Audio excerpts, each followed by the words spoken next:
Halo Sabgas, selamat datang di Animasi Donghua Spoiler. Oke, bagi teman-teman yang baru join atau baru bergabung, jangan lupa klik tombol like-nya dan tombol subscribe-nya ya. Jangan lupa.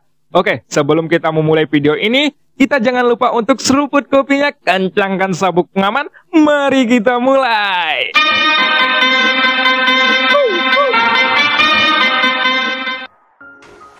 Pada episode sebelumnya diceritakan, Xion berhasil mengalahkan Taisu 3. Di sisi lain, Malaikat Maut juga berhasil mengalahkan Taisu 4. Selanjutnya, Xion ikut berpartisipasi di dalam perang yang sesungguhnya. Kini, Xion dihadang oleh 5 praktisi Taisu.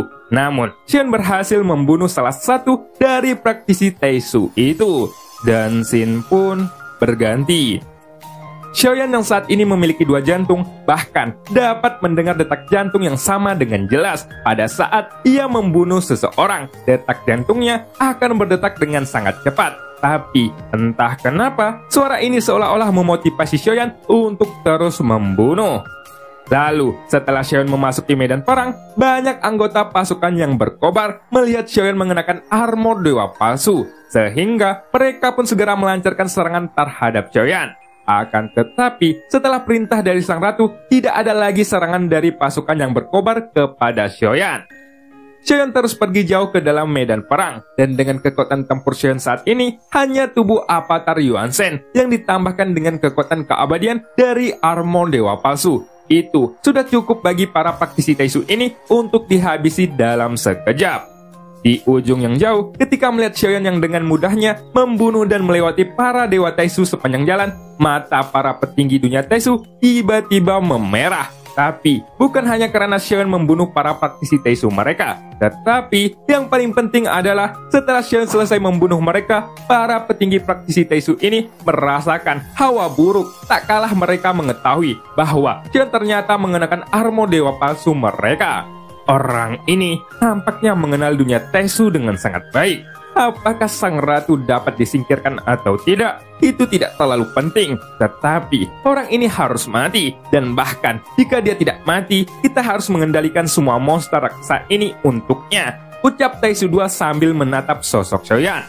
Pada saat Taisu 2 berbicara, sosok cantik perlahan terbang keluar dari atas monster raksasa. Dan akhirnya, dia mendarat di samping Taisu 2. Dia memiliki rambut pirang, dan dadanya yang menonjol mendorong armor dewa palsunya menjadi lekukan yang luar biasa indahnya. Kamu baru saja dikalahkan, ucap Taisu 2 yang menoleh untuk melihat wanita cantik tersebut. Jika saja Xiaoyan bisa melihat sosok cantik ini yang berdiri di samping Dewa Taisu 2 saat ini, dia pasti akan terkejut. Karena sosok cantik ini sangat mirip dengan Taisu 3 yang baru saja dikalahkan olehnya hingga terluka parah. Namun, pada saat ini, penampilan Taisu 3 sangat memukau. Rambut pirangnya sehalus sutra, dan dia tidak terlihat seperti pernah mengalami pertempuran sama sekali. Aku sudah tahu dari ingatan yang diberikan kepadaku oleh armor dewa palsu. Bahkan, orang ini sangat aneh. Dan dia bahkan memiliki kekuatan keabadian di langkah ke-6. Tetapi, pada akhir pertempuran, aku tidak tahu apakah itu adalah kekuatannya sendiri atau didapatkan melalui semacam metode rahasia. Ucap Taisu 3. Ketika Taisu 3 berbicara, dari penampilannya, suaranya, dan semuanya masih sangat mirip dengan praktisi Taisu 3 yang sebelumnya, yang dikalahkan oleh Xiaoyan. Sosoknya kini muncul dan seolah-olah telah dihidupkan kembali. Tidak lama setelah Taisu 3 muncul, dia dipaksa untuk bekerjasama dengan Taisu 4 yang masih bertarung melawan sang malaikat maut. Lalu, ketika melihat sosok Taisu 3 yang tiba-tiba muncul tanpa cacat, wajah Taisu 4 pun langsung menjadi pucat. Karena dibandingkan dengan pengalaman sebelumnya, Taisu 3 dihabisi dengan kejam sampai mati. Tampaknya Taisu 4 hanya punya sedikit ruang untuk melawan. Kupikir kekuatan pria perunggu ini setidaknya adalah langkah ke-9 dari Kaisar Keabadian. Ia bahkan bisa mengalahkan armor pemecah dewa dengan satu pukulan. Dan aku tidak punya kekuatan untuk melawan. Jika terus bertarung dengan cara seperti ini, situasinya akan semakin buruk, ucap Taisu 4 dengan cemas. Apa yang kamu takutkan? dia hanyalah memiliki satu kesempatan, tapi kita memiliki banyak kesempatan. Mereka bahkan bisa takut akan kematian, tapi kita tidak harus melakukannya. Dan sekarang, orang itu adalah sumber masalahnya. Dia sudah mengambil banyak armor dewa palsu. Kita harus mendahulukan untuk membunuhnya. Ucap Taisu 2 yang pandangnya kembali terkunci pada sosok Xiaoyan. Detik berikutnya, tatapan semua orang pun langsung terfokus pada Xiaoyan yang tengah bertarung di medan perang. Namun, Xiaoyan yang saat ini terus bertarung tampaknya tidak memperhatikan tatapan mereka. Lebih tepatnya, ada terlalu banyak tatapan. Jadi, mereka tidak bisa dibedakan. Xiaoyan terus bertarung hingga jauh ke depan. Xiaoyan kini sudah membunuh ratusan praktisi Taisu. Dan tentu saja, dia juga berhasil mengumpulkan ratusan armor dewa palsu. Jelas bahwa Xiaoyan tidak menyangka, ternyata tindakannya sendiri langsung membuat marah para pemimpin dunia Taisu. Saat ini, Xiaoyan sudah tiba di garis depan medan perang. Dan pertempuran di sini bahkan lebih intens. Pasukan yang berkobar masih memiliki keunggulan dalam jumlah. Dan hampir semuanya kalah jumlah. Sehingga sebagian besar pertempuran jatuh menjadi jalan buntu. Pada saat yang sama, ketika Xiaoyan melihat sekeliling untuk menemukan target yang diserang, Xiaoyan juga bisa merasakan serangkaian tatapan tetap dari sekitarnya. Xiaoyan pun mengangkat alisnya sedikit, dan dia merasa bingung karena entah bagaimana dirinya bisa tiba-tiba menjadi sasaran semua orang.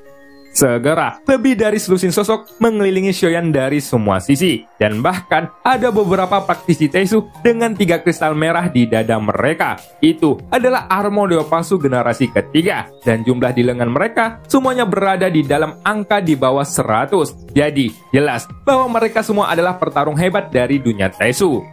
Lusinan praktisi Taisu ini tidak berbicara omong kosong dengan Xiaoyan. Mereka langsung bergegas menuju Xiaoyan dengan satu gerakan. Dan semuanya dipersenjatai dengan senjata yang mengerikan, tanpa kelembutan sedikit pun. Xiaoyan pun kembali mengangkat alisnya. Dalam menghadapi kerumunan praktisi Taisu ini, ekspresi Xiaoyan ternyata masih sama seperti sebelumnya. Tetapi saat ini, Xiaoyan hanya bergabung dengan avatar Yuan Shen. Inti guntur pun langsung berjalan di atas tubuh, dan kekuatan ki serta darah yang kuat juga dilepaskan. Ia masih terlalu enggan untuk memadukan tubuh Yonghe sekarang. Untungnya, darah leluhur ini dapat mengendalikan pemisah tubuh avatar dan tubuhku sendiri. Jika tidak, maka aku akan hampir kehilangan kendali sepenuhnya, gumam Xiaoyan di dalam hatinya. Jadi, kini dia tidak akan sembarangan menggunakan tubuh Yonghe, kecuali benar-benar dibutuhkan. Dengan bantuan dari armor dewa palsu, Xiaoyan juga bisa menggunakan kekuatan keabadian, meski ada 3 kristal merah di dadanya. Salah satunya telah rusak, dan hanya tersisa 2. Namun, kekuatan keabadian yang terkandung di dalam 2 kristal merahnya sudah cukup untuk digunakan oleh Xiaoyan. Lalu, ketika kekuatan keabadian dalam armor dewa palsu dan avatar Yuan Shen saling terkait, kekuatan tinju yang diayunkan pun terbukti dengan sendirinya. Menghadapi serangan menderu satu demi satu, sayap dewa di belakangnya pun langsung membuat gerakan Xiaoyan bertambah cepat. Sambil menghindar, sosok Xiaoyan bolak-balik di antara lebih dari selusin orang itu. Dan selama penguasa baratnya diayunkan, selalu ada raungan keras. Secara alami, Xiaoyan tidak bisa menghindari semua serangan deras dari selusin orang ini. Tetapi, bahkan jika serangan itu mendarat di tubuh Xiaoyan, serangan yang banyak itu akan dipukul mundur. Dan kekuatan pertahanan yang menakutkan milik Xiaoyan ini membuat lusinan orang tersebut secara mati-matian menghajar balik dirinya sendiri. Bukankah orang ini mengenakan armor dewa palsu generasi ketiga? Bahkan, jika memang sangat kuat, tidak mungkin untuk memiliki pertahanan yang kokoh seperti itu, ucap salah satu praktisi Taisu. Detik berikutnya, beberapa praktisi Taisu yang mengenakan armor dewa palsu generasi ketiga pun segera menyadari keanehan Xiaoyan. Karena pada armor dewa palsu di tubuh Xiaoyan, mereka masih bisa melihat guntur hitam yang berdetak sangat kencang. Tentu saja, ini adalah inti guntur. Semakin banyak guntur yang keluar, maka akan semakin kuat tubuh fisik Xiaoyan. Dan tentu saja, kekuatan inti gunturnya juga akan menjadi semakin kuat. Ini, kilatan guntur dan api yang berdenyut memisahkan para praktisi Taisu di sekitarnya yang hanya bisa menggunakan kekuatan keabadian. Jika dilihat dari kejauhan, teknik Xiaoyan ini jelas jauh lebih banyak daripada mereka yang hanya bisa menggunakan kekuatan keabadian. Kemudian, Xion pun menggunakan Yaobeng, dan dia akhirnya berhasil menangkap seorang praktisi Taisu yang mengenakan armor Dewa Palsu generasi ketiga. Lalu, armor Dewa Palsu generasi ketiga yang Xion dapatkan sebelumnya rusak, sekarang adalah kesempatan yang tepat untuk mengambil yang utuh dan menggantinya. Segera, cahaya di mata Xion pun berputar. Kilatan cahaya itu bahkan mampu membuat area di sekitarnya seperti siang hari dalam sekejap. Tetapi, meskipun tidak seperti sang malaikat maut yang bisa mengendalikan musuh dengan kata-kata, efeknya masih sama. Untuk sesaat, praktisi Taisu itu pun tertekun. Xion yang tidak ingin membuang kesempatan itu pun dengan cepat membuat kepalan tangannya dan langsung menghancurkan pelindung wajah Dewa Taisu itu. Setelah itu, api hitam yang berdenyut dari ujung jarinya tenggelam ke tengah alis si praktisi Taisu, dan nyala api pun tiba-tiba berkobar di dalam pelindung kepalanya, sampai hanya menyiksakan sepasang armor Dewa Palsu generasi ketiga yang masih utuh. Pada saat Xion menyentuh jari-jarinya, pikirannya pun bergerak. Segera, armor Dewa Palsu tanpa pemilik itu pun naik di sepanjang jari Xiaoyan. Lalu, armor Dewa Palsu yang sebelumnya melekat di tubuh Xiaoyan juga memudar, dan armor Dewa Palsu baru dengan 3 kristal merah yang utuh itu pun akhirnya muncul. Selain itu, kristal merahnya juga mengandung kekuatan keabadian yang agung. Sulit dipercaya bahwa seorang praktisi Taisu masih memberikan suplemen pada armor Dewa Palsu milik Xiaoyan, dan para praktisi Taisu bahkan tidak dapat membedakannya. Xiaoyan jelas sangat senang dengan hal ini, tetapi sebelum Xiaoyan bisa bahagia, kesenangannya segera berhenti, dan Xiaoyan hanya bisa menghela napas panjang. Itu karena yang pasti adalah bahwa dunia Taisu telah memperhatikannya sekarang, dan sepertinya dugaan dia sangat benar. Dunia Taisu kini menganggapnya sangat serius ketika melihat setengah dari lusinan praktisi Taisu dihilangkan oleh Xiaoyan dalam waktu yang sangat singkat. Mereka sama sekali bukanlah lawan Xiaoyan, tetapi praktisi Taisu yang mengepung Xiaoyan malah semakin banyak. Jadi, jika ada terlalu banyak praktisi Taisu yang menyerang, 2 tinju Xiaoyan bahkan tidak akan cukup untuk menghadapi mereka.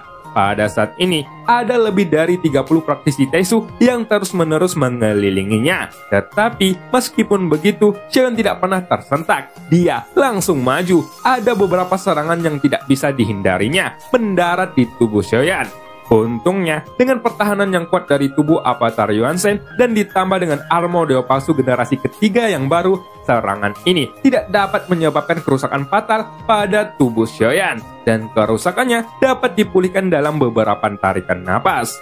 Namun, dalam situasi saat ini, dengan semakin banyaknya praktisi Taisu yang muncul, maka akan semakin sulit bagi Xiaoyan untuk membunuh mereka semua.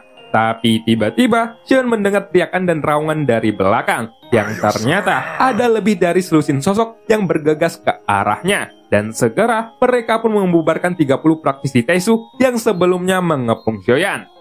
Xiaoyan pun terkejut bukan main, dan Xiaoyan menyadari setelah melihat sosok-sosok ini, Xiaoyan dengan jelas mengetahui bahwa selusin orang yang bergegas ini semuanya adalah pasukan yang berkobar milik sang ratu. Semua orang akan membunuh bersamaku. Kita harus melindungi sosok sang ratu, ucap pemimpin kelompok itu. Tepat ketika Xiaoyan baru saja akan menangkupkan tinjunya untuk berterima kasih kepada mereka, ketika dia mendengar kata-kata ini, Xiaoyan malah terhuyung-huyung karena ternyata itu adalah sosok Yan Xiang. Dengan senyum masam di wajahnya, Xiaoyan pun mengambil keuntungan dari situasi pertempuran yang terganggu ini. Dia segera menyerang dengan cara yang menggelegar, membunuh beberapa Taisu satu demi satu dalam sekali serangan saja. Dan pasukan api di sekitarnya tiba-tiba hancur berantakan ketika melihat kekuatan Xiaoyan dari jarak yang dekat. Selusin pasukan api langsung memandangnya dengan wajah mereka yang terlihat sangat takjub. Bukankah kamu mengatakan bahwa dia adalah pelayan sang ratu? Ucap seseorang dari pasukan api. Dari mana kamu mendapatkan gosip itu? Tapi aku juga pernah mendengarnya, dan sepertinya orang ini tidak lemah sama sekali, ucap prajurit api yang lainnya. Orang itu memang memiliki kekuatan yang cukup kuat, tetapi jika dibandingkan dengan permaisuri, tingkat kekuatan ini masih jauh dari menyamainya. Jadi, berita itu seharusnya adalah kebenaran, ucap prajurit api. Bisa terlihat bahwa beberapa pasukan api yang mendekati Xiaoyan tiba-tiba saling berbisik satu sama lain, dan hal ini membuat Xiaoyan sedikit geram. Biarkan aku memberitahu kalian. Bahkan jika kalian ingin membisikkan sesuatu, itu tidak perlu terlalu keras, karena itu sudah sampai ke telinga orang yang dibicarakan. Gumam Xiaoyan di dalam hatinya. Tapi dalam situasi ini, Xiaoyan tidak marah dengan apa yang mereka bisikkan, karena dia tahu bahwa tidak ada gunanya untuk marah karena hal-hal seperti itu. Meskipun dia sedikit enggan di dalam hatinya, tetapi sepertinya apa yang mereka katakan itu adalah kebenaran. Sayang sekali, aku mendengar bisikan kalian, ucap Xiaoyan sambil melirik kerumunan tersebut. Aku akan memberi hormat pada sang ratu, jadi aku akan memberi hormat kepada calon suaminya, ucap para pasukan api.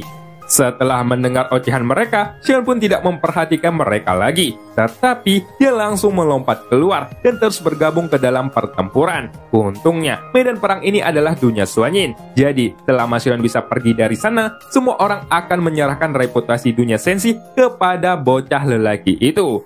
Melihat Xiaoyan yang mempunyai kekuatan yang kuat, banyak pasukan yang berkobar segera mengikutinya. Mereka mengikuti Xiaoyan dari belakang dan berperang melawan pasukan Taisu bersama-sama dengannya. Sebelum Xiaoyan sampai menyadari tindakan mereka, sudah ada ratusan tentara api yang berkumpul di belakangnya. Dan tentu saja, hal ini sedikit mengejutkan Xiaoyan. Jelas, alasan kenapa mereka mengikuti Xiaoyan mungkin karena mereka mengagumi kekuatannya. Tetapi, Xiaoyan memperkirakan bahwa sebagian besar alasannya adalah orang-orang itu mengetahui identitas aslinya. Dan mereka membantu Xiaoyan demi sang ratu. Hanya saja, kehebatan kekuatan tempur Xiaoyan membuat beberapa orang di antara kerumunan yang masih meramaikannya perlahan berubah pikiran. Karena mereka menemukan bahwa Xiaoyan ini tidak hanya memiliki wajah yang tampan, tetapi juga memiliki kekuatan yang di luar imajinasi mereka semua. Namun, di sisi lain, semakin menonjolnya penampilan Xiaoyan di medan perang ini membuat pasukan dunia Taisu menjadi semakin gelisah. Itu karena mereka tidak pernah berpikir bahwa akan ada praktisi yang merepotkan selain sang ratu. Taisu 3 dan 4, kalian sudah belajar dari masa lalu. Jangan khawatir dengan pria perunggu itu. Untuk saat ini, kalian harus bisa membunuh orang dengan armor dewa palsu itu dengan segera. Karena jika kita membuatnya tetap hidup lebih lama lagi, kita tidak akan mengetahui rahasia apa yang disimpan oleh orang itu, ucap Taisu 2 pada 2 komando Taisu yang sebelumnya sudah dibangkitkan lagi.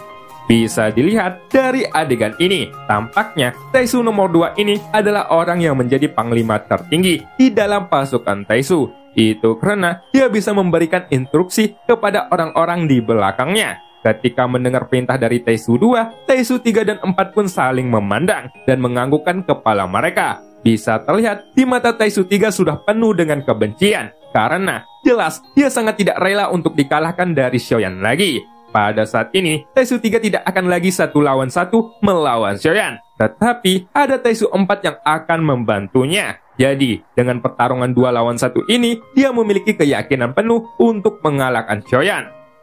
Kalian berdua, kalahkan orang itu secepat mungkin, ucap Taisu 2 kembali.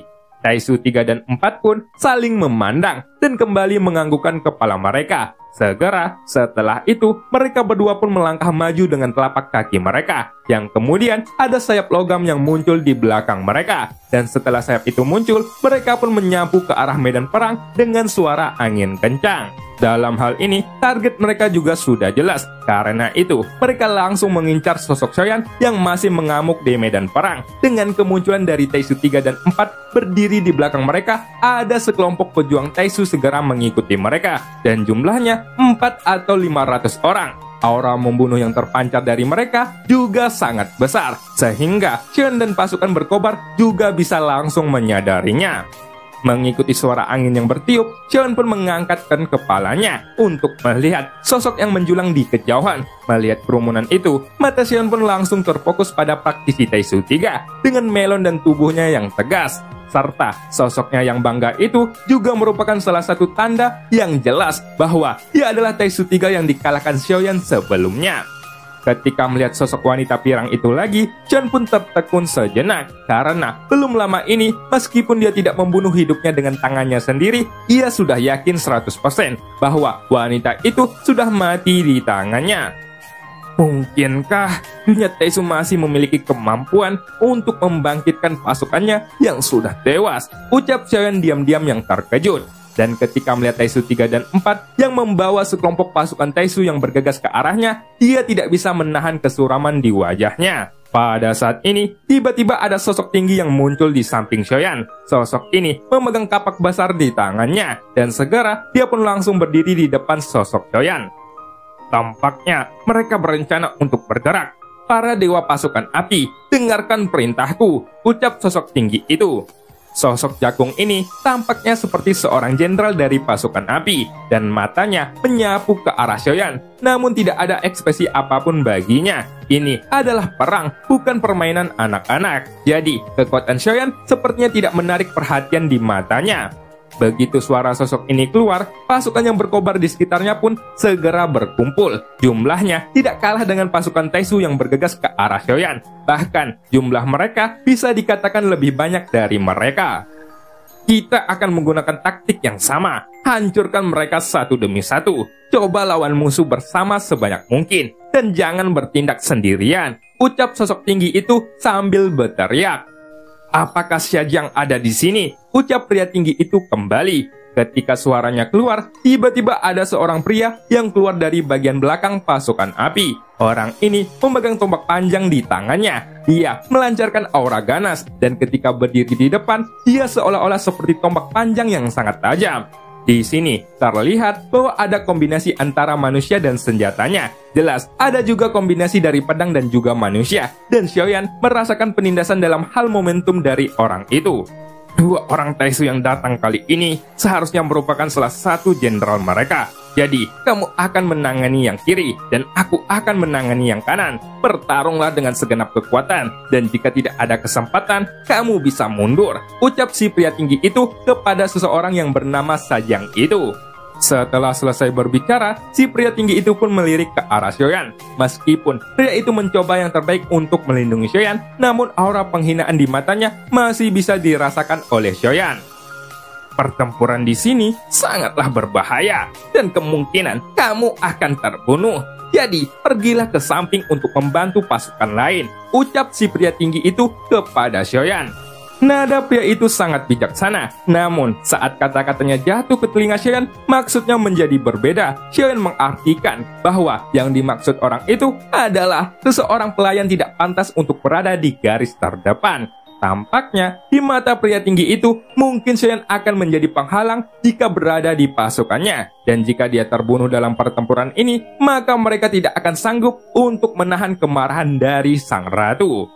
Dan cerita pun berakhir. Sampai jumpa di episode selanjutnya.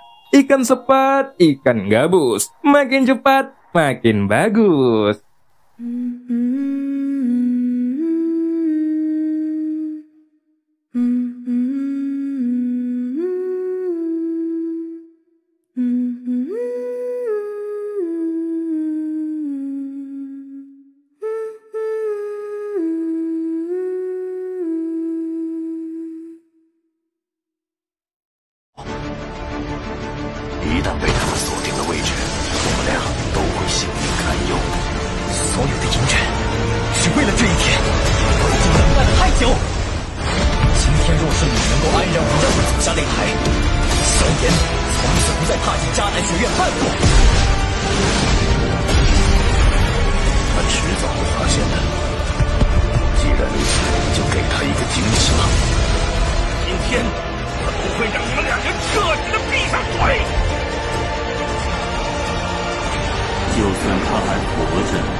加玛帝国云岚宗，我萧炎回来了。